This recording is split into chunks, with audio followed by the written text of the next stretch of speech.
But I'm joining here with Ramel Newerls. Appreciate you for coming on the show. First things first. Peace, King. Thank you for having me. I want to shout out Rich for being a broker and brokering this conversation for us. But most importantly, man, let's start from the beginning for you, right? Where did it all start for you? You told me before we started recording that you were born and raised in Brooklyn, New York. What part of Brooklyn you from? I'm from Bed-Stuy, From Brooklyn. the start. What part of the start? Willoughby, Marcus Garvey. I grew up in Crown Heights too, like for half of my years. Park Place, Nostrand, Broward over there on those sides. So What was it like growing up in the start? it's the jungle. You know what I mean? I love it because when you say you from Brooklyn, you got a different chip on your shoulders, a different type of hustle. You want to be the best. You want to be, the one that got the crown. So I grew up with that desire to have the crown. And now we may have a different way we go about it now. Like we think having a crown may be being the biggest gangster, the hustler, the ball player. But regardless of the fact, growing up in Brooklyn, you got to have a certain type of mindset. So that's one of the things I loved about growing up in Brooklyn. And then you got a lot of greats that came from the hood. So when you think about Jay-Z, Eddie Murphy, Notorious B.I.G., there's so many greats that come from Brooklyn.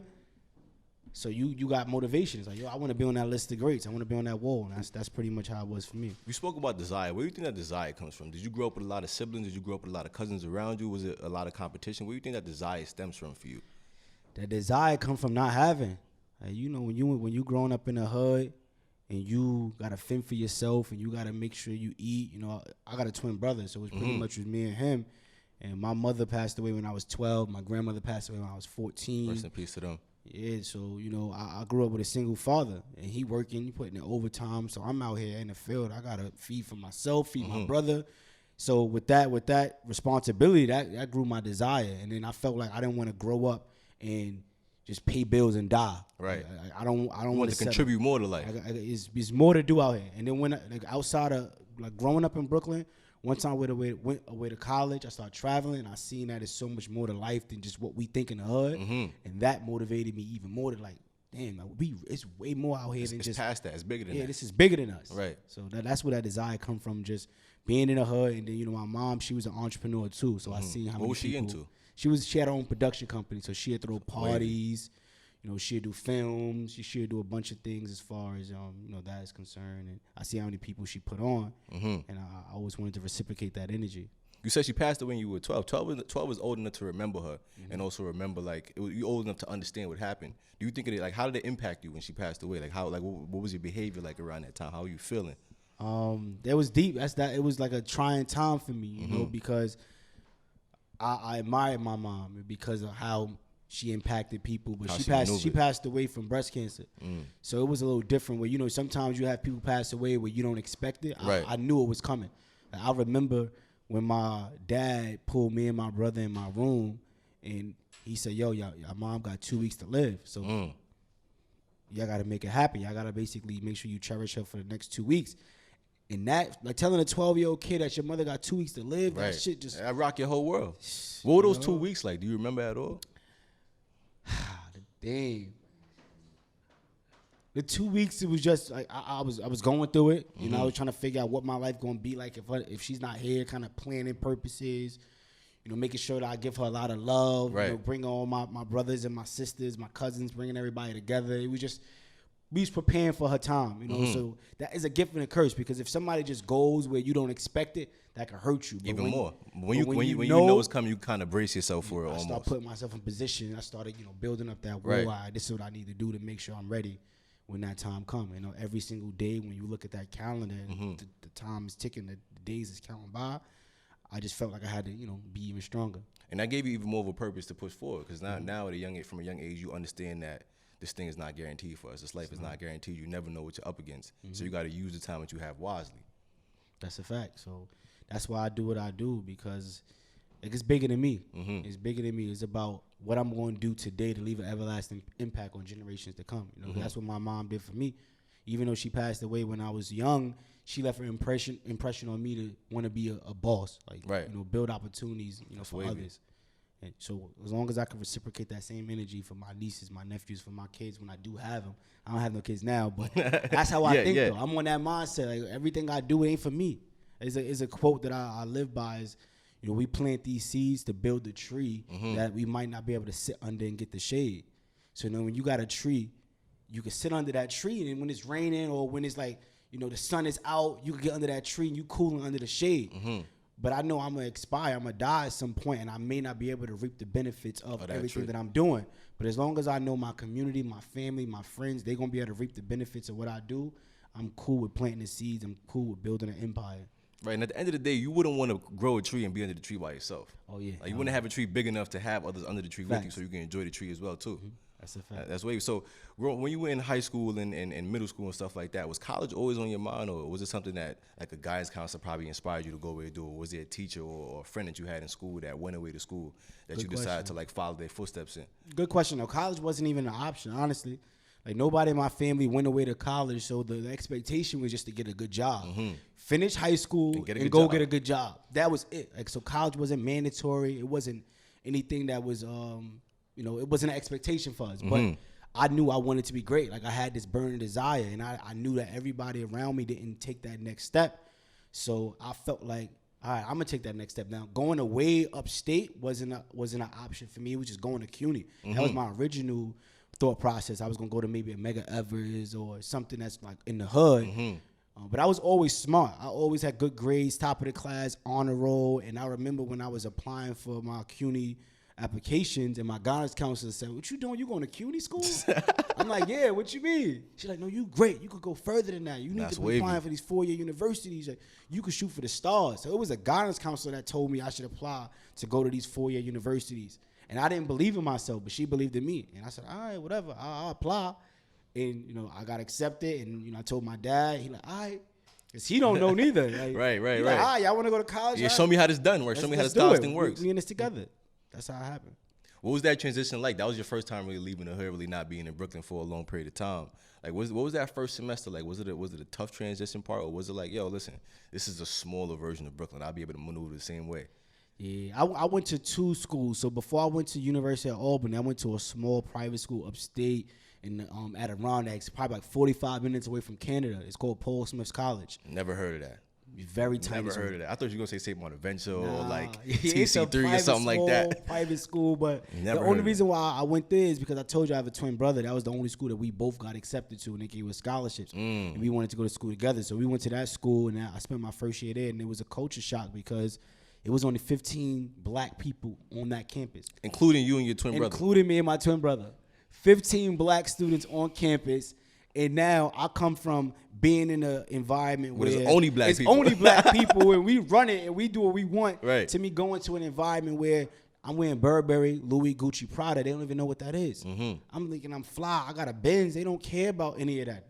They want to know. They're looking right past that. What your credit look like? How much cash you got? Do you have all of these different things that they prioritize? You know what I'm saying? So it kind of humbled me. Kind of shift your perspective. Yeah, a little it's bit. like, all right, you worried about the wrong things. But then I had to shift it, and I started, like, when I was in that school, I was a tutor. So I was, teaching kids math, business. I played basketball on a team. So I had a lot of opportunities, but I felt like I wanted a new experience, and that's when I transferred to the University of Albany. And, I took the Brooklyn mentality. Oh, before I get into that, so I did take a Brooklyn mentality to school. So I was hustling on campus. You know what I mean? So I had people in different dorms that was hustling for me while I'm traveling and going playing ball. But when you think about it though, like on a college campus, that's low key necessary. Yeah.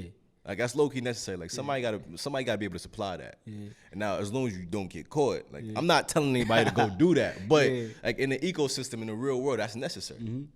It is. Like when you're in college, that's your first opportunity to tap into your freedom. You got to make your own decisions. And obviously, we don't got to answer to nobody, nothing like that. Exactly. So I always had the mindset of, again, I had a desire to be a boss. I want to be the dealer, not the user. If we're going to make some type of money or we're going to be in a situation, I want to be in control. I want to be the one that's going to benefit. So that's why I said, all right, I want weed. All right. I got weed. I'm going to go get it. Help me sell it. You could have been selling coke. Nobody, exactly. You see what I'm saying? That's too much. I wasn't trying to go that deep. No, what I'm saying, but I feel like oftentimes people hear that story, like, yo, I was hustling on campus, and they try to like frown upon that person. But it's like when you think about it, somebody young, 18, 19 years old, you need a little cash flow to enjoy your college experience. I'm not about to shun you or frown upon you like for doing that or for living that lifestyle. How were you able to so how did you learn about like credit and about real estate and stuff like that in Albany? Or was it something that were you like watching other things that were outside of Albany that kind of put you on those type of things? Yeah. My journey is unique because I didn't learn about credit and real estate when I was at Paul Smith College. I just learned about how to, capitalize on your network. We had entrepreneurship classes, so I understood supply and demand. I understood marketing. I understood branding. I understood like the business, basic terms, right? The basic terms, but I still didn't have a product or service that I could wrap that around besides weed, right? So I branded my own products. I had my network. We had the whole systems. And once I left Paul Smith College, that's when I transferred to University of Albany. And I brought the same mentality to University of Albany, setting it up, selling weed, connecting people. You know a bunch of people. I'm gonna give y'all a pack. Y'all go move it. We break bread that way. One person on each quad. Exactly. Breaking down their own pack. Focus on your quad. Exactly. Focus on your section. But then I got jammed up. University of Albany was completely different from Paul Smith College. You know, campus police, they heavy. On your body. They got the canines out. Body. You can't get away with murder. So, they I remember we was on alumni dorm, one of the dorms off campus. Right. And the campus police came and knocked on the door and they pretty much arrested me and my boy. And that's when, my life changed. And there was a 2-week gap where it was a hearing. They was going to decide whether they was going to kick me off campus or terminally expel me or give me a second chance. And again, I tapped into that burning desire. I can't go back to the hood. That's the worst thing in the world, to get out the hood and then go back just for doing some dumb shit. Right, to feel like you finally got the way out and then you come back, almost fumble that. At everybody, what happened? So I didn't want to go back home to the hood, so I did everything in my power. I joined the student organizations. I started doing community service. I started to ask for recommendations from my teachers, coaches, and different people in the community to write recommendations on the behalf of my character. And, they did it for me. And luckily, the president of the university was a black man. So he understood. Robert Jones, I think his name was. Yeah. So he understood the story. And he gave us, a second chance. And he put me on terminal probation. So which means I couldn't get in trouble as long as I was still on that campus. Right. But I'm still able to finish out my education. So that was my second chance. I ran with it. And then I went back to my dorm room and I was on YouTube. And you got the notifications on YouTube. And I seen a video. It said 3-time felon turned real estate mogul. So I'm like, that sounds crazy. 3-time felon? Now a real estate mogul? Right. So I clicked on the video. And then there was a king by the name of Jay Morrison, who's now my mentor. And he was just screaming, wake up in the video. He had waves on. He was in a Rolls Royce. And he was talking about, I done sold a lot of drugs. I got locked up. I did all this stuff, but I changed my life around. Now I'm owning a bunch of properties. I made millions in real estate. We need to wake up now. We could do something different. So I was inspired because I see myself in him. I'm like, listen, if he could do it, I could do it. Right, and not only that, he looks like you. He looked like me. So he has an online school called the J. Morrison Academy. It's an online real estate school. And I jumped into the online real estate school, paying $97 a month while I was in college. We broke trying to make ends meet. It's a fact. I just got trying to jammed buy fits up for next week. Yeah, I invested all my money into the re-up, and when they got us, they jammed us up, took all my bread. Now so I'm stuck. Took all the lab. And but I still felt like it was a need for me to get this information. That's how I started learning real estate from A to Z, how to evaluate deals, how to generate leads, how to build my credit, how to strategically leverage credit the right way, and the rest was history from there. You hear something very important there. You said you was paying $97 a month for these classes, so you was willing to invest in yourself. Is what it sounds like. I feel like a lot of times people hear like, invest, and they don't realize the most important thing to invest in first, before any stock, before anything that you want to trade, is yourself. Yeah, you are your biggest asset. You are your biggest asset. So for me, again, I always have that entrepreneurship mindset. So I know the art of investing, and if you invest in yourself, then you could take that and make that money back tenfold. So if I knew if I could pay $97 a month to learn a trade or a skill that could bring me millions of dollars, my return on investment is crazy. It's infinite at that point. Exactly. Well, what people don't realize too with investing is that you can't, investing is not something that happens overnight. You got to be patient. I feel like it's important for you to develop a certain sense of patience, a certain amount of patience before you invest your bread in anything else. Because it's easy to get caught up in trying to get fast money, but it's like, if you don't have that patience to wait for money to come back, you're not really going to be a good investor. Yeah. So that's crazy that you said patience, because I have these 3 P's that I go by, and I pride myself by. Every time I travel, I talk about these 3 P's. It's preparation, persistence, and patience. And that's like the art of truly becoming an entrepreneur, truly becoming a trailblazer, and changing your life. Anything you do, really. Preparation, persistence, and patience. That's it. So for me, it's how do you prepare yourself for success? Because a lot of times we prepare ourselves for failure. We prepare for the outcome to be all right, that ain't gonna happen. But what if it do happen? Like I tell all my guys, like, what if I came to y'all and said, yo, I got 50,000 for you right now, go make some money. What you gonna do? You probably gonna be like, I don't know what to do. Because you haven't prepared yourself. You're not learning. You don't have no strategy. You don't have an LLC. You're not marketing yourself. You don't have nothing in place to where if an opportunity did come your way, you couldn't even capitalize off of it. So be prepared. And then the second P is persistence. So as you are preparing yourself, now you got to go along this journey of trying, failing multiple times, learning, trial and error, and things of that nature. So that's a whole process in itself. And again, like you said, the last P is patience, because it don't happen overnight. And you could spend your life 10 years grinding for like 11th year to be your successful year. So I pride myself on those 3 Ps. And with that mindset, that's how things start to fall in my lap and come my way. Because like my bros know, like we've been grinding. This actually started back when I was in college. We started an organization called Young Mogul Society. So we threw parties on campus. We would do financial literacy things. We would do community service. So we developed the small mindset of it. It wasn't until I graduated college till I actually took it and sold. You was able to scale up, right? But I mean, you was able to start. You created a prototype, Exactly. though. You created a prototype. I feel like a lot of people also think that you need money right away to get something started. Nah. Like you really don't need money right away. Like money is important, yes, but it's just a tool. It's just part of the puzzle. So like for example, right? Let's say I'm a college student and I graduate and I'm swimming in debt. I'm just swimming in debt.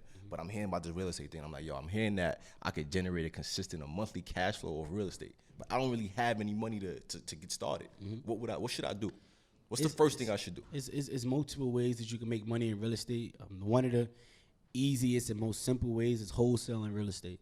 So that's an entry level where you don't need no money, you don't need no credit. You can literally just make money in real estate by being a middleman. What's wholesaling? So wholesaling is essentially, it's millions of transactions that's happening in real estate in everywhere, because everything is real estate, right? So everywhere in your area, where you from? I live in Queens. You live in Queens. Cambria in Heights. Queens, there's millions of transactions, millions of real estate going on. So it's about you getting in between that. So it's like being a middleman in the streets. So like finding leads for somebody. Yeah. Like, I heard this person wants to sell a house and I know you want to buy it here. I got you. And I get a little finder's fee basically. Exactly. That's all it is. You find somebody that's going through a distressed situation. You get their property under contract, and then you go sell it to another buyer, and you charge a fee, $15,000.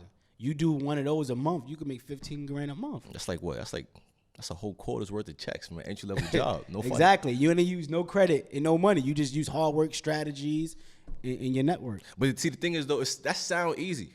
That sounds wild easy. But what we missing out is that you may have to knock on 100 different doors. Like you may have to speak to 100 different people before you get that one to hit. Thanks. But once that one hits, it's lit. Yeah, and like I'm glad you said that, because a lot of people think it's multiple ways, right? You can go into real estate where you don't put up no money and no credit, but you have to do the hard work.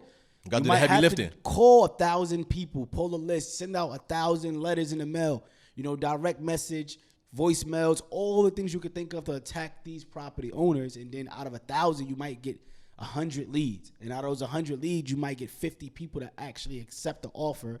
And then they might accept the offer, but it don't go to closing. So you probably get 20 people out of that actually pull through out of 1,000. So, but if you get that one, that's your check. Once you get so let me ask you a question, right? Yeah. If I was to get that one, let's say my finder's fee is 15 bands, and I get that one, I get 15 bands. Yeah. Do you think it's wise for me to keep wholesaling, or you think it's better for me to take that 15 bands and invest it in a different type of way in the real estate? I would say keep wholesaling and then just expand on your business. So in real estate, you always want to have options. Wholesaling, I love it because it's the entry level, but you can find the deals at a very low price. You are the one that's in front of the deal. So if you find a deal that's cheap, instead of you passing it on to somebody else, you just basically wholesale it to yourself, and now you buy it. But like for me and my companies, like we wholesale strategies, find deals. If we get 3 or 4 deals, I might be able to only buy 2 of those. So the other 2 I just wholesale. So just having options, be in a position where you could get a bunch of leads, and then you could pick and choose how you want to move with it. So just to clarify, right, what you're saying is it's best for me to save that money, keep wholesaling, so that once I find the lead, I could just become the buyer. Exactly. So now fuck a middleman. I'm him. You your own big homie. I'm the big homie automatically. Exactly. So that's the game. That's not a bad way to approach it. So when it comes to real estate, right, the first thing that comes to mind for me, I always think of multifamily units. Like I always feel like You invest in a multifamily unit, and you'll be able to get a monthly cash flow off that. Yeah. Because the only knock on wholesaling for me is that you may get a crib and not flip it, not be able to flip it for like another 6 months. Going back to, again, patience, having that patience to be able to be like, all right, this money is just sitting here, but it will flip eventually. Is there a way for me to get into like investing into multifamily houses on a low end, or should I wait? No, if you have, so when you want to go into multifamily, you need to get a mortgage and things like that. So you need to have some type of decent credit. But you ever heard of FHA, first time home buyers program? So that's very entry level, where all you have to do is put down 3.5% or whatever 3.5% of the purchase price. But then wouldn't the interest rate be wicked? Like wouldn't your mortgage rate be a little high? They do charge you private mortgage insurance because you under that 20% down payment. But the strategy is to have your tenants pay for that. So if you're buying a 4-family, as long as it ain't coming out of your pocket, and your tenants is paying your mortgage, and you still profiting, and you put down the least amount of money possible out of your pocket, that's a win. That's how I attack real estate. I want to put the least amount of money possible down so that I could diversify my money and buy 4 properties instead of just 1. And if they do have a higher mortgage insurance, my tenants is gonna pay for that. That's life. It's like the way I look at it is like you want to be owned or you want to be the owner. It's like you want to be hustle or you want to be the hustler. Like I always just kind of look at it. There's only 2 sides to things, right? People pass on the fees. Like as a landlord, they might have water bill, taxes, all of these bills, right, and then it's gonna add it into your rent. Right. That's it. That's why you're renting. That's why you're paying $2 That's why you're paying $2 a month for rent. That's why you're paying that. Because 400 is utilities on the low, on the back end though. That's exactly how the game goes. You might think you just paying your rent, but no, you literally they already factored in all their fees. So that's how they give up that price that you're gonna pay, even from a business standpoint, right? So a company like Pepsi, which is a beverage company, cost of goods go up. Transportation to deliver the product to the stores and all these things. Right. If you go into a corner store, how much is a 20-ounce bottle of soda now? It's like $1.50, right? I'm like $2 now. You go to a corner store, $2. Back in the day, years ago, you could get a soda for $1. We in the city though, so that's probably why you're paying $2. But on a regular corner store, $4.50. With the regards to the fact they pass on the fee to the consumer, because the cost of goods go up regardless. The company's not gonna pay that. They're just gonna increase the price on the product, and the consumer is gonna pay for it.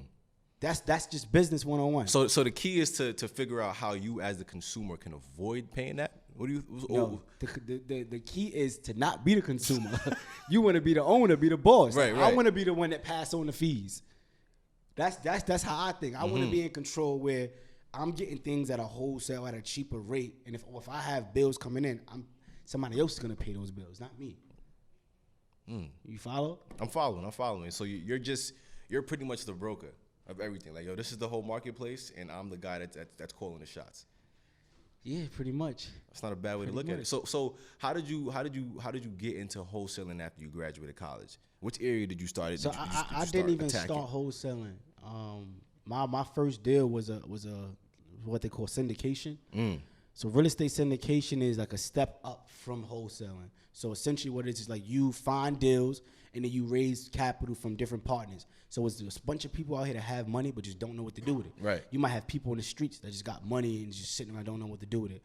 People that have 401ks and money just don't know what to do with it. Don't do that. But you might have the strategies to find the properties. So you find a property and you raise capital from other people and then you go buy the deal. You get your fee on top of it because you orchestrated the whole deal, and then you just pay out your private investors. Quick tangent, you just sparked something to me. Going back to what we said earlier about money not being as important. If you have the idea, you could, like you said, pool together money, get them to raise the money for you, get them to raise the capital for you, take that bread, execute, take your little fee, and keep it pushing. That's a fact. Again, another reason why money is not as important as we think it is. It's just a tool. The knowledge. That's like, I always say this, the biggest difference between the wealthy people and the poor people is the information and being consistent. Knowing what to do with the money once you get it. Knowing what to do, period. How you gonna move. And that's why we down at the bottom, because we don't know. And when we do know, we just don't do it anyway. So you gotta be consistent with knowing that information. So like I don't even care about the money. I don't do it for money. None of that. I do it because I want to be in position to create, to provide, put opportunities on the table, and inform my people. That's really what it's about, bro. How long? So what about real estate excites you then? Ownership. I just Like just being so for you what it sounds like to me is for you like it all starts with being the owner, being the boss. being the control of your own destiny. Like think about it. The average person, what they do, they when they born, they're taught to all right, go to school, get good grades, get a good job, work for 20, 30 years, Then retire. Then enjoy the money. with half of your pension. Because when you retire, you don't even you get half of what you made. Of what you worked, yeah. Now you still Busting got to your go ass get for a that. part-time job. So now your health is not even in position no more. You still working. You doing side gigs. Your health is not right. You just die miserable. Mm-hmm. I don't want to live that life. I want to be able to retire at 35 years old and my businesses is running itself, travel the world, go empower people, go speak, see different things, be healthy, live my life. Like that's what I do it for. Like when I think about real estate, it gives me that opportunity to be the master of my own destiny. Right. So if I can go and acquire 3 properties a month or even 3 properties a year or even 1 property, like for the average person because not everybody's an active real estate investor, Right. whatever the case may be. Let's just say for the average Joe, if you buy 1 multifamily per year over a 10-year span, you will have 10 houses. And let's say each house is bringing in you, what, $2,000 a month, let's just say. Calmly $2,000 a month. And then you got 10 houses. So 10 times 2, that's 20 That's grand a 20 month. bands a year. A month. That's 20 bands a month at the end of 10 years. Somebody could work a dead-end job for 10 years and don't get Right. that. So if I follow this path for 10 years and buy 1 house per year, and now at the end of 10 years, I could literally retire now because I'm making $20,000 a month in my sleep. It's crazy because if you do the math, that's still not even $1 million a year if I'm not mistaken. For me, like again, I don't look at the money. A lot of people say I want to be a millionaire. I don't need to be a millionaire. I just want to make sure I live comfortable. No. I'm bringing that up because I feel Yeah. like a lot of people have a certain number in their mind, not realizing that it doesn't even take much for you to live good. Oh, $20,000 a month. A month is crazy. That's good enough for you to have a nice house. You can have 3 cars. You could go on vacation. You could drag it if you Your want. refrigerator be packed with food. You can even go out and eat a few times a week. You could bless a couple of people too with that 20 bands a month. Consistently. You could put aside $2,000 a month to give away. The biggest thing is you have your time because real estate is passive income. You own that property, you get paid in your sleep. So you still have your time to do all the things you love to do. That's what it's about. If I have money that's taking care of all my liabilities and all my expenses, and now I just have my time to just do this stuff that I love to do, I won that life. I'm the master of my destiny. So let me ask you a question, right? So out of that 2 bands, let's break it down a little bit. Out of that 2 bands you get in a month from rent, right? Is that after you pay like the utility, the light bill, the water, the mortgage on the crib? Is that after that or is that before that? It all depends on the deal. Now, for me, I said $2,000, and I'm thinking after. I'm putting that together because I go for multi-families. I don't do single families. Single family for me, and it's just my opinion. Everybody have their different concepts, Just and different ideas. strategies and stuff like that. Single family for me is still a liability. It's still something that's taking money out of your pocket because you got to pay that mortgage. Just like rent. If I'm paying my rent every month, the minute I miss, they can evict me. If you're paying your mortgage every month, the minute you fall behind, they'll come and take your house from you. So you're still losing. That's why I go for multi-families because your tenants pay for your mortgage and you make profit. That's how you make your business work. You could just have one tenant out of like the 4, 5, or 6 that's paying the rent. Everything Exactly. else is just cleaning up on the top. Exactly. That makes sense to me. Yeah. Well, so what do you think is the best type of real estate to go after? You said multifamily, but like, is it brownstone multifamily? Is it multifamily with 8+ units? Is it multifamily with only 4 units? Is it a certain neighborhood? Like, how do I know how do I even know I'm finding the right deal or getting the right deal? It varies. That's a good question. I always say it depends on the person and what works for you. If you want to be an active investor where you wholesaling, you in the field every single day, you cold calling, you direct mail, that's your field. But then you got people who don't want to do that. They just want to buy 1 property a year and do multi-family investing. Or you might get people who want to raise capital and just go buy a 40-unit apartment building and just collect off that 1 property. What works for you? Figure out what works for you. Once you figure out what works for you, then you go into the next strategies of looking in the areas. Like you could just go Google like they got urban planning online where you could go and Google, zip codes in different areas and you'll see what's coming up. You'll see what this area is going to look like in 5 years. 10 years from now. Now that puts you in a position where, I want to invest. The Barclays Center in Brooklyn, they had that planned for a minute, son. I remember when years ago. I remember when they just had it was just a train yard. I remember when Atlantic Mall was literally just like a sketchy ass elevator that you went down. Not elevator, elevator that you went down. It was like a little construction shit. Like it wasn't even a real elevator. I just remember it was just a sketchy elevator that you go down. There was no mall. On the other side where the Barclays is now, it was just a train yard with bare trains. Yo, you know what's crazy?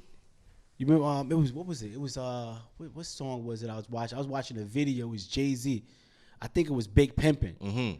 I think it was Big Pimpin' or Song Cry, one of those songs. But that was back in like 2001, 2003. Yeah, that was long. But if you go and you look at the video in the back of him, it was a building, and on the building it said the Barclay. That's crazy. And I didn't realize it till obviously now today. You looking back at a 10-year-old video. They already had it mapped out. He already knew that, they had a plan. They was gonna build this stadium called the Barclays, right? And they put all these images in right in front of us in blind sight. It's like, right. Literally, we gotta pay attention. Like the signs is there. They're telling us the story. Literally, like Jay-Z had it was a building behind me that said the Barclays. It was this old video, and I'm like, wow. Well, I mean, in that situation, it's more like Barclays. It's more. I feel like that's more of a coincidence because Barclays is just a company that bought naming rights to the center itself. And it just so happened that when you watching that video that Barclays been around, we just haven't been paying attention. I don't think it's a coincidence. that shit was mapped out because literally they. So you think Barclays the company been scheming on us this whole time? I would have put it past them. I'm just saying. All I'm saying is that they had the plan of building this stadium, naming it the Barclays. They probably had a deal with Jay-Z already. You think they had a deal that early on? Think so? I don't know, cause you know why? This is why I disagree with that, because the deal that Jay-Z signed to be part owner of the Nets, like he was only at the time owning not even a full percentage point. Yeah. You mean to tell me you had 10 years to sign that bad deal? Like he had 10 years to be like, yo, look, should I do this? Should I not? A point of a percent or whatever, it sounds a little, but of a billion. Of billions of dollars, I'll take that 1%. That's a good point. You know what I mean? Like.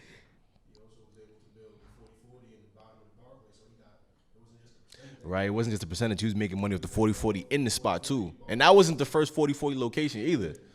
So he turned that deal into something more than just 0.something%. Exactly. Finding value in the deal outside of the actual the direct cash flow from it. Yeah, man. Or the direct money from whatever you just signed. This stuff be mapped out. It's already mapped out, bro. Really, I mean, everybody living day by day when people already planned out what it's gonna look like 10 years. 10 years from now. But I mean, if you think about it though, like you said, it's easy, not easy, but it's possible for you to look at the way things are now and map out how 10 years from now it's gonna look. You got to be paying attention to it though. History. You have to do research. History repeats itself, and then you just got to be connected. That's why for me, I'm big on building a brand. I'm in these streets. I go out, do these seminars. I got people that's politicians. I have people that's connected to the police departments. I got people in the streets that's hustling. Like I pride myself on making sure that I'm tapped in with multiple people so I can get the information. And then I get that game. Now I know how to maneuver the right way. And like politicians, they be having it all mapped out, 5-year plan, 10-year plan. They got to. Urban planning, how this is gonna work. Got to. How you think all the gentrification happened? This wasn't. They ain't just think of this yesterday. You know what I'm saying? This was already happening. They're gonna go up like a lot of real estate investors, right? And I'm giving you game right now. It's a for fact. A lot of these real estate investors, people that's moving out. A lot of people moving out of New York City because it's becoming too expensive. Right. So where they move to, they move like the Jerseys and stuff like that. Connecticut, the outskirts of New York City, because you still want to be next to New York City. Because you work, because a lot of the money is in New York City. Right. So you still want to work and be in there, but now they moving out. So being that they moving out, a lot of investors is now buying into these areas right on the outskirts. Buying into those pockets. So hey, let me ask you a question. When do you buy into those areas? Like, how do you get ahead of that? That's a really good question. You buy into those areas based on the numbers. Like, it's a numbers game. If you can find a deal that is 60, so most investors, we look at 65 to 75 cents on a dollar, meaning for every dollar that a property costs, I'm only willing to pay 75 cents the most. And if that is, when I look at the deal that way, then I go buy. I don't care what area it is, because I'm getting the property. It's going to cash flow, and the equity is going to grow in the property. But it's still, I feel like there's still a strategy that goes behind. And you gotta look at trends. Like I just kind of alluded to. You gotta look at what type of trends. Like what big buildings are coming in the area? What big corporations what big are pulling corporations up? Like Amazon.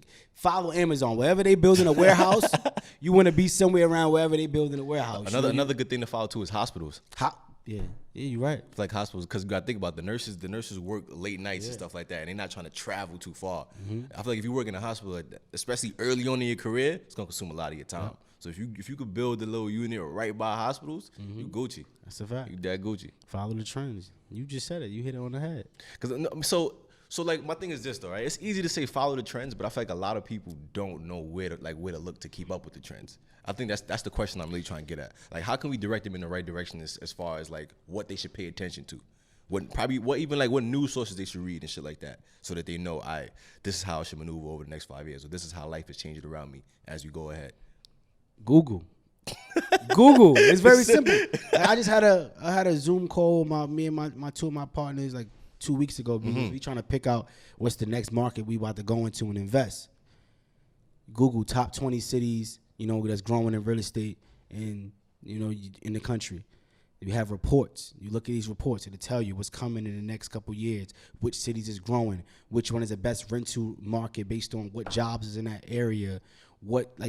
It's all online. A lot of people don't be wanting to just Google and look online. You have it right here at your fingertips. I'm about to say we walk around with computers in our pockets. Yeah, it's right there. It's all in front of us. Just go out and get the information. And outside of that, you got to tap into the right people. Your network is your net worth. If you have connections with people that's really in the industry, that's really tied in, like I said, politics play a major part. You have to be tied in with certain people, pay for mentorship, get around the people. It might cost money, but get around the certain people. Not might. It's going to cost. You're going to feel it. It's going to cost money. You might feel it. You might really get feel around it, those but people. It's necessary. Get around those people. I think you touched on something very important, right? As far as networking goes, right? I think a lot of people, for example, let's say I want to become a doctor. I think a lot of people, when they think of network, they think, all right, if I want to be a doctor, let me just go meet a whole bunch of other doctors. But what you're touching on right now is diversifying your network. Yeah. So if I want to get into real estate, I'm not just going to find a bunch of other people that's in real estate. I'm going to find some politicians. I'm going to find some urban planners. I'm going to find people. I'll even go talk to the garbage man. Yeah. Or I'm not going to talk to the garbage man because he understands his neighborhood. He's picking up garbage in his neighborhood every single day. Yeah. He's seen his neighborhood change. Yeah. So like you really gotta get mixy with the strategies that you're choosing as far as how you going about meeting the people that you want to meet. Yep. Like you gotta get mixy with the people that you with the industries that you dipping and dabbing in, because it's like being too siloed and too focused on one industry could also harm you. It can also harm you. Yeah, you got it. That's why you're investing in 4 different industries, right? Oh yeah, facts. Credit, yeah. Those have their own foundations. So you're not just a real estate. Oh yeah, that's a fact. Yeah, so I didn't even tap into all of that. Oh yeah, we gonna get to that. We gonna get to that. And I'm glad Rich brought that up, because the information that you're learning in the credit world, you're also able to take the information and leverage that in the real estate world. And correct me if I'm wrong, but a lot of people that I talk to that in the real estate world, they'll say some of their biggest morals they'll say is like, yo, I'm not really trying to use my money. Like it's all about allowing the bank or getting the bank to leverage as much credit as they're willing to give you, so that I don't have to use my personal money. So let's talk about a little bit how you can use credit as an asset to get more real estate. Yeah, credit is very, very valuable because it gives you purchasing power. It gives you buying power, right? It gives you buying power, and growing up in the inner cities, they teach you that credit is bad because it's not your money. Credit is bad, and they also teach you to fear banks too. Yeah. They also teach you to fear banks. I would tell you, credit is bad. Fear banks if you have the wrong mindset. If you gonna go get a credit card or get a loan to go buy Balenciagas and Uggs, you should probably be afraid of that. You should be afraid. you should be. I would tell you run the other way. But if you're gonna leverage credit to go out and buy assets that's gonna bring you income, that's gonna pay back your credit and bring you profit on top of that, that's the strategy we want to use. That's the key. And right now, credit is flying. Everybody getting qualified credit right now. Yeah. There's a lot of free money being pumped into the economy right now. It's like, don't quote me on this. I don't remember the exact dollar amount, but it's like over $50-something trillion in credit in the world. And it's only like a couple billions of actual cash. So it's way more credit. It's a lot of fake money out there. It's way more fake money than there is real money. Exactly.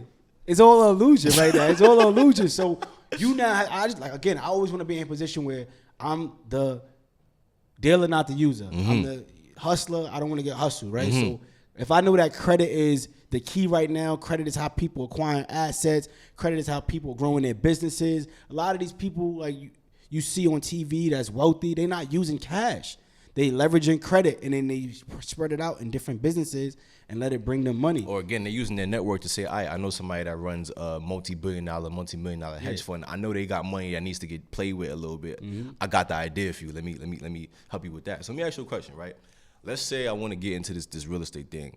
Can I just take out a business loan for X amount of dollars and take that loan to pay the down payment? Is that a smart way to go about it? So that's a really good question.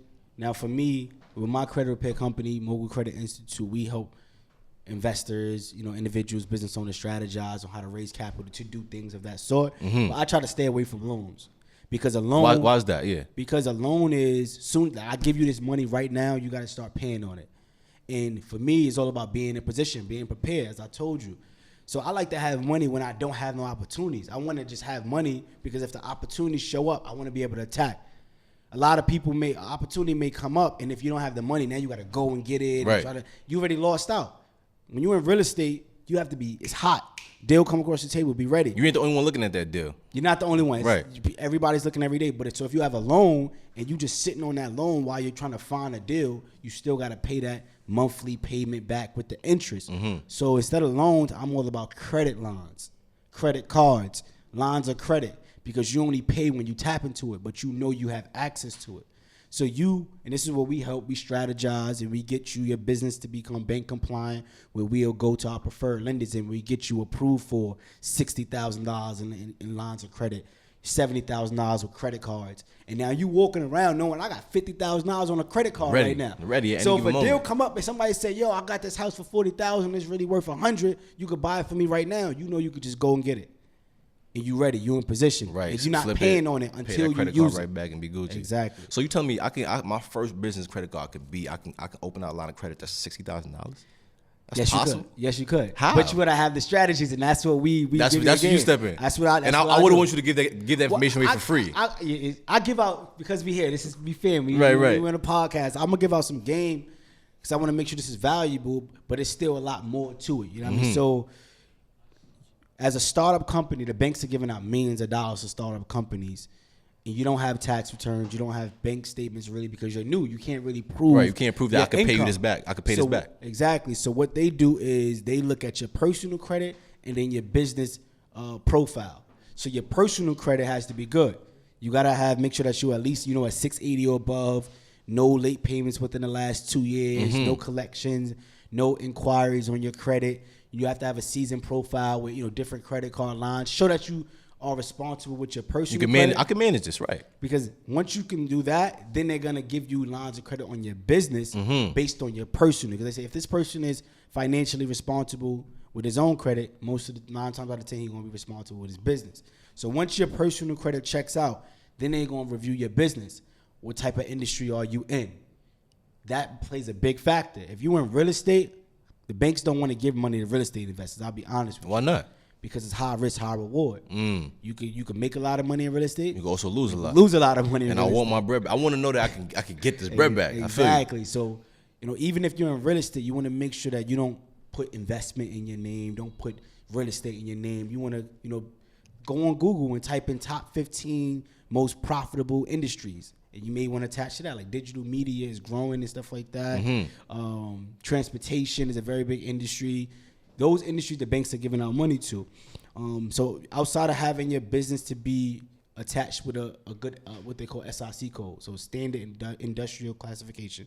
Standard industrial classification. So every industry has a code that is attached to, and then you also want to make sure that your business on paper looks good, just like a resume, right? When you go and apply for a job, you want to make sure you look good. So when you want to be presentable, right? Exactly. You go to the banks, you want to make sure you have a website. You'd be surprised. So many people out here got businesses, but they don't have a website. How do we find you online? Your website is like your resume. The banks are going to Google you. They want to see what you're doing. They want to see activity, what the reviews are on your business. Do you have a business email, not a Gmail, not a Yahoo? Do you have an actual domain? Like these are certain things that the banks are looking for. The banks are things looking that you're not even thinking about. You're not even It has nothing to do with money, but it's all about presentation at that point. It's all about presentation. You're building your business profile, and we shape your profile the right way. We build your credit up. We strategize, get you in position, and then we go and take you to our preferred lenders where you could get access to those lines of credit. So with the preferred lender, am I getting like a better deal because it's a preferred lender that somebody that you trust and know, or am I just getting, or is it just these are the lenders that you think that are best for me to go to? Period. Not because of any special deal. It's not a better deal because it's all based on your credit, but it's higher approval amounts because we work with these banks.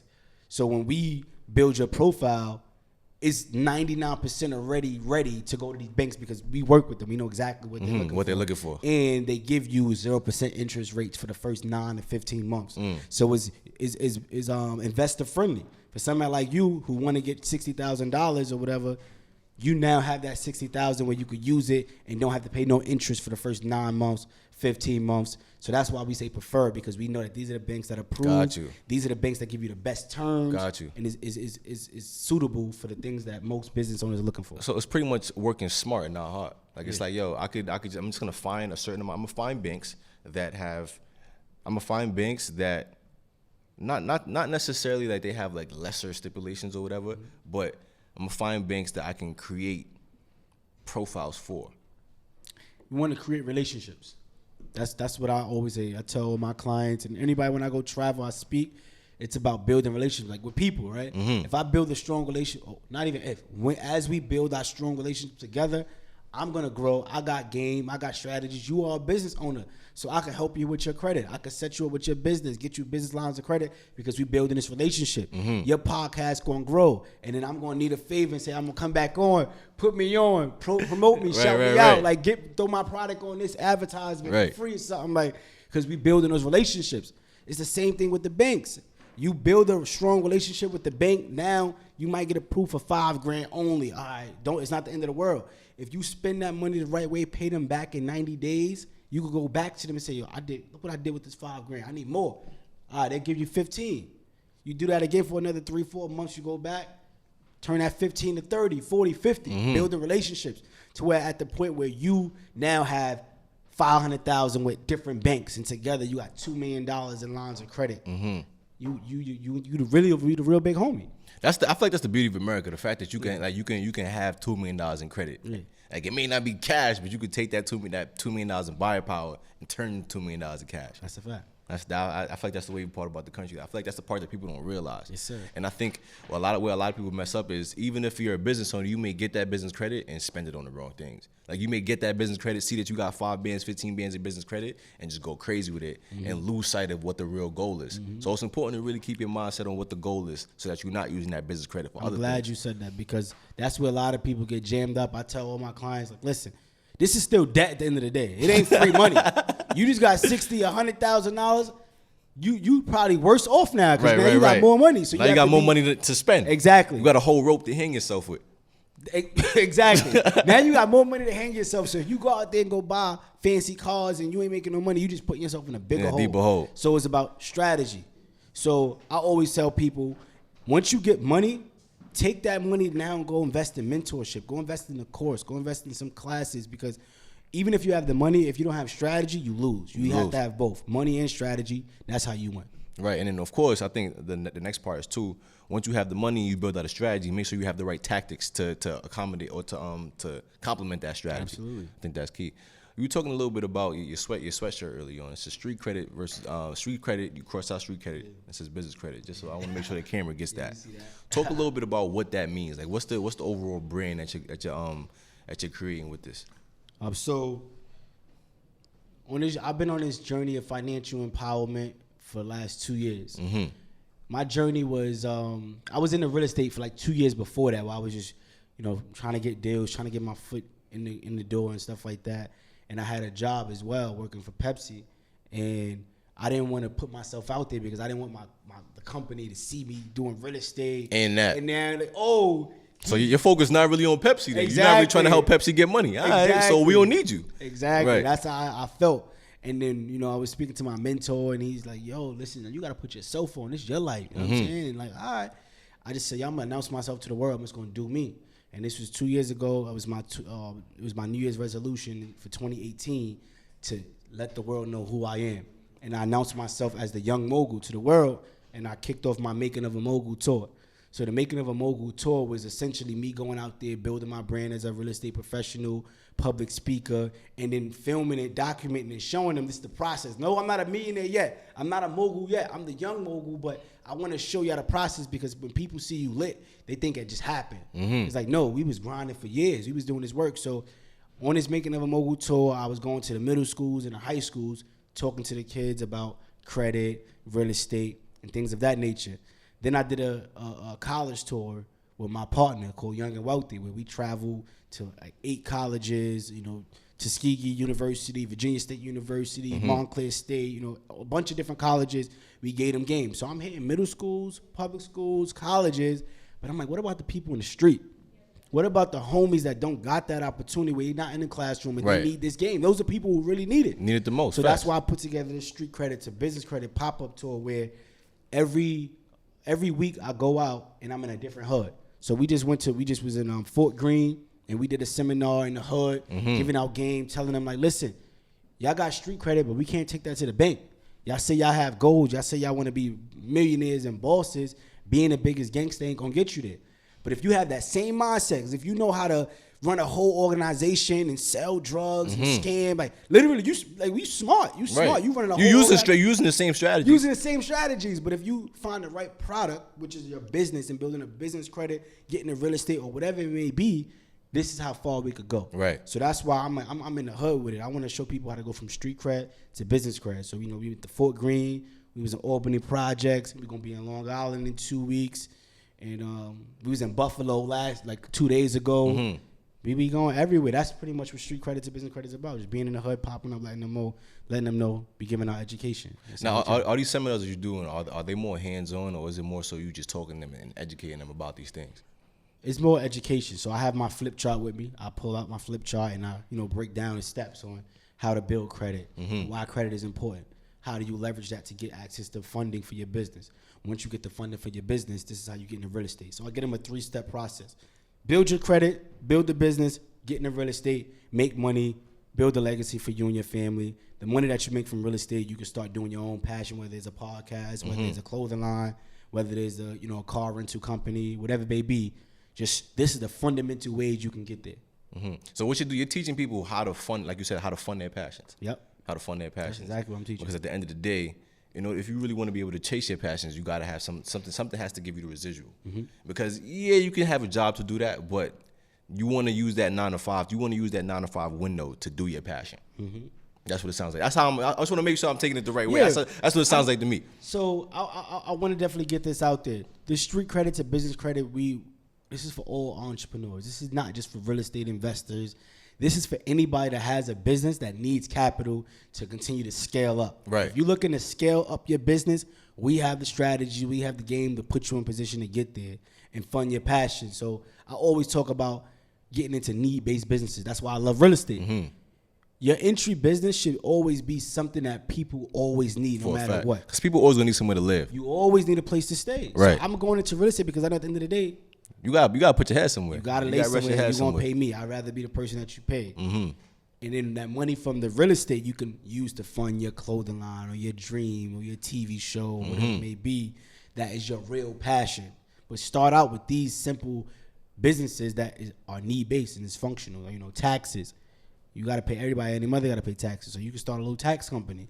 I'm in the credit because everybody needs credit. It's important to understand credit at least, right? Absolutely. Let's talk a little bit about the boss code, right? You have a book right here. I hope y'all been searching and Googling it while we were doing this. You had enough time to at least purchase the book by now. Right. But so what's the boss code? As a matter of fact, before you even get to what the boss code is, how did you come up with the boss code? Like, when did you develop the boss code? I'm still developing a boss code. It's an everyday thing. That's a great answer. It's a process. I'm developing the boss code because, for me, the boss stands for building opportunity, serving society. That's my definition of being a boss. Because a lot of people want to be bosses, and that's easy. I always pride myself on how I could feed somebody else. Because I know I got the game. I got the strategy. It's easy for me to go get a bag. It's easy for me to, make money and do what I need to do. But the hardest part is to teach somebody else how to fish. Put money in their pocket. Now you can feed your family. You can feed that person. You can feed that person. And now this is how a whole community come out of last place. So that's the boss code for me. And every single day I'm learning and I'm adding to fine tuning the boss code. But in my book, I launched this year in March, and I was inspired to drop this book because on my tour, the Young and Wealthy tour, I would go through the boss code. You know, it was 5 simple steps on how you could become your own boss. And I was getting a lot of good feedback from it. Like a lot of people would do testimonials, and they were like, "Yo, I love the boss code. That was one of my favorite parts of the seminar." And I'm like, "Yo, I'm about to make this into a book." Right. And I just pretty much elaborate on the boss code and its 5 steps on how you need to shape your mindset, shape your life, the practices, the systems, the habits, the things you need to put in place to ultimately become a boss. And not just a boss where you making money, a boss where you got people that support you, that love you, that you putting money in their pockets, and you really changing the game. You being a trailblazer, breaking that curse of generational poverty. In my opinion, I think one of the most important parts of one of the most important aspects of being a boss is being able to spot opportunity, because there's opportunities around us. There's opportunities around us everywhere, but the key is being able to spot it so that you can capitalize on those opportunities. So how did you train yourself to be able to spot opportunities, like in just everyday life? Because every single day I'm waking up on hot, feeling like what I need to do to get better.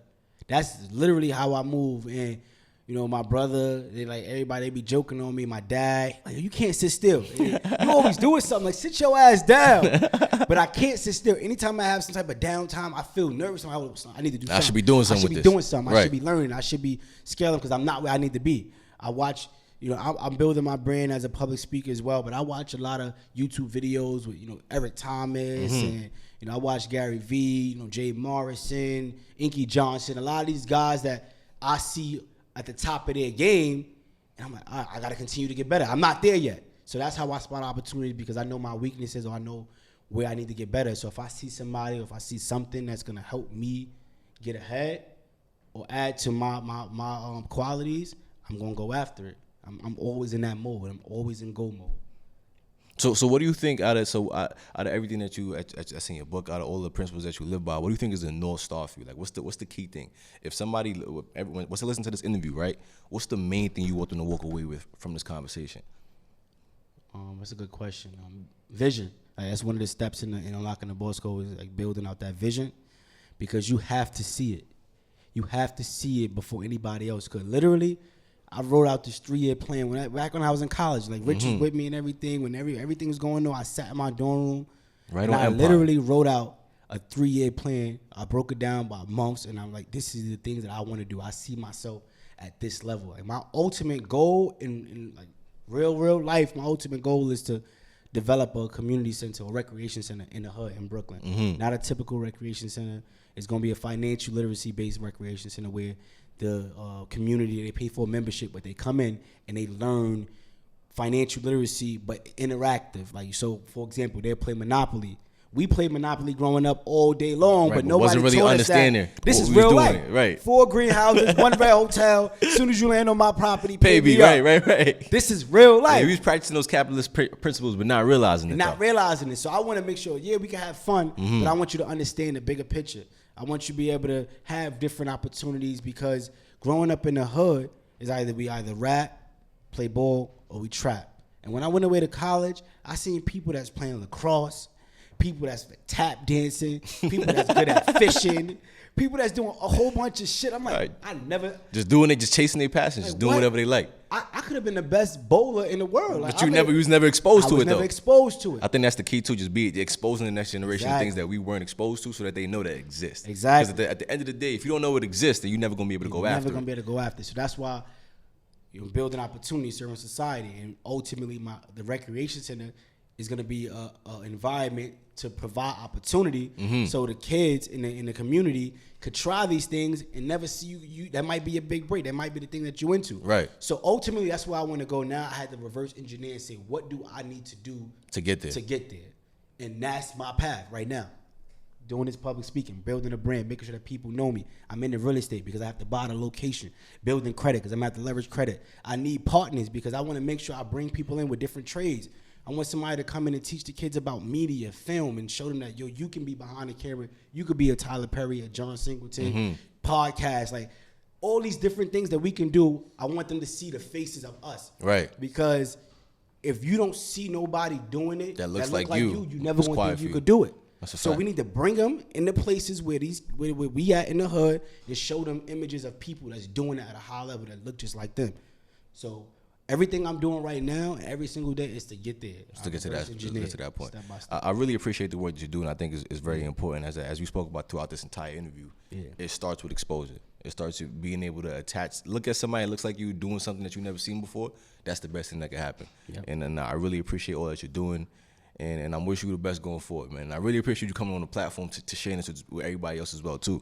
I appreciate you having me, man. I feel like, this is needed. I definitely want to commend you for even putting together this podcast and just getting started and getting this out there, because we got to control our own narrative. That's a fact. You got CNN, you got, all this different You got you outlets. hit the nail on the head. You got to control your own narrative. You have to control it. Because I think the main thing too is that the representation that we're seeing of ourselves is not even positive to begin with. And I mean, when I was young, I'm like, yo, you blaming the media, you blaming that. But as I got older, I'm like, if that's all you're consuming, if you're only consuming yourself in that way, in that shape or form, you're not gonna think you could do anything more than just that. So like you said, you really have to control the narrative. You got to get ahead of that. You have to. You got to get ahead of that. That's why we doing this, and like, not just to reiterate, because I want the viewers to take this home, as you said.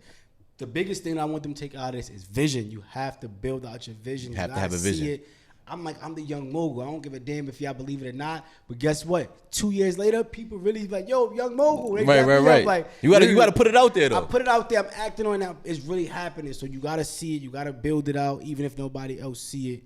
And that's the very most important thing. And even if you have to involve yourself in different things, as we alluded to a little earlier, as far as like real estate is not the only thing that I do. So I have a commercial cleaning franchise as well, the credit restoration company, nonprofit organization. So it's about just putting different things in motion that's ultimately going to contribute to your vision. Right, and not even just outside of different businesses that you run, but like even down to the skills that allow you to run these businesses, the public speaking, the marketing, all of these things go into everything that you're doing. Yes, sir. So yes, you understanding the real estate thing, but also remember, everybody that's listening, it's gonna come a point in time when you master one thing, you're gonna have to acquire other skills to take it to the next level. So that's one thing I'm also taking away from you as well too. That's a fact. It's like life is a puzzle, right? When you hit a puzzle in the box, you gotta like put the whole pieces together. Right. That's how it is. You just gotta figure it out. See, all right, now let me put this whole thing together. What do I need to get to the next thing? Another thing too, when you broke down planning out your goals, for me, I don't know, it's a little hard for me to do monthly sometimes. Like it's a little easier for me to do quarterly. But I think one thing that's important when you're planning out your goals, you got to figure out how this thing that I'm doing in Q1 is gonna help me in Q2. Like how the thing that I'm doing in 2019 is gonna put me on a platform where in 2020 I could do this thing. So you gotta, like you said, it's a puzzle. You gotta figure out how to connect each year to each other. Yeah. Like you're literally building on top of a foundation. I think that's the key to people. That's something that you should keep in mind when you're like building out goals and you have a vision and you. Let me ask you a question. Yeah. You said it's easier for you to map out your goals quarterly. Why is that?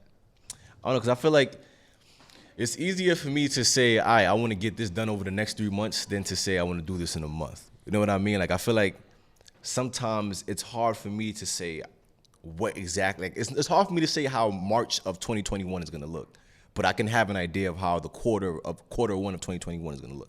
You understand what I mean?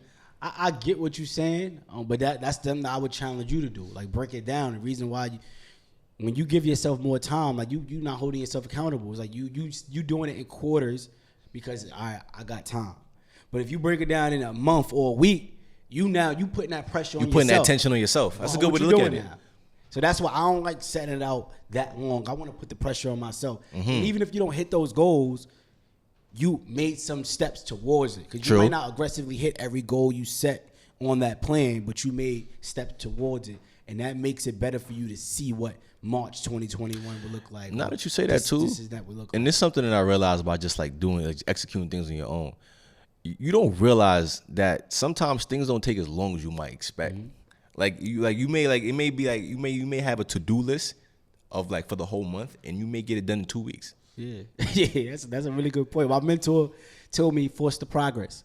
Force the progress. When you get something, a lot of times we write it on a to-do list and be like, I'm gonna get to it. But imagine it probably just take you 2 hours or something to really do that. It might just take you 2 hours to create that LLC. But we spend a lot of time just in our mind thinking, I gotta get to it. Just do it, and it's gonna take you an hour, 2 hours, and now it's done. You can move on to the next thing. That's a fact. Force the progress. force the progress. Force the progress. That's a fact. So where can the people keep up with your work? Where can they follow you? Where can they like hear little motivational talks and stuff like that? Like if they can't make it to you in person, like how can they follow you? How can they find you? We online on YouTube. YouTube, you can subscribe. Mogul Elite Club. That's where we will be dropping the Street Credit to Business Credit YouTube series on YouTube. That's coming with January 2020, top of the year. January 2020, top of the year. Look out for that. Definitely look out for that Street Credit to Business Credit on YouTube. You can follow me on Instagram. It's Mogul Lifestyle with an underscore at the end. So MOGULLIFESTYLE_. Facebook, I'm the Young Mogul on Facebook. Ramel Newerls. That's Mogul Credit Institute. Yeah, Mogul Credit Institute on IG. That's the credit restoration company. The Mogul Foundation, which we all giving back this Thursday. We're gonna be in New York City, Penn Station, Grand Central, handing out food to the homeless, those in need. Toy drive, yeah. Plug all that. You throwing it at me right there, yeah. So we every year also we do a toy drive where we have Santa come to the hood and just give out toys. We be in the hood just giving out toys to the kids. Just like, yo, you gotta do everything for the kids though. Gotta do it for the kids. Do it for them. So we the new leaders in the new school. Anything else I'm missing, bro? Free consultation from Mogul Credit Institute. You don't have to do the service, but you get a consultation and you teach them, let them know what they need to fix and if they need anything fixed. Got you. So good. So yeah, that's good. So if you're listening right now and you thinking, yo, this was great, this was amazing. How do I even get started? How do I learn about credit? We do free consultations. So you can go on Mogul Lifestyle, Mogul Credit Institute, click the link in the bio. You can schedule a consultation, and we'll give you the insight, the strategies. We'll review your reports, give you a full game plan, 30 minutes free. If you want to get started, we'll do that for you. That's wavy. Yo, Ramel, I definitely appreciate you coming on the show. And appreciate you coming on the show, man. I wish you all the best going forward. Yo, man, I look forward to I'm be following all the progress. Let's keep working. I'm going to follow your progress, too. Keep building the podcast. Shout out. Know the vibe, bro. Let's do it. And follow us. It's the King Belly Podcast. We out of here, man.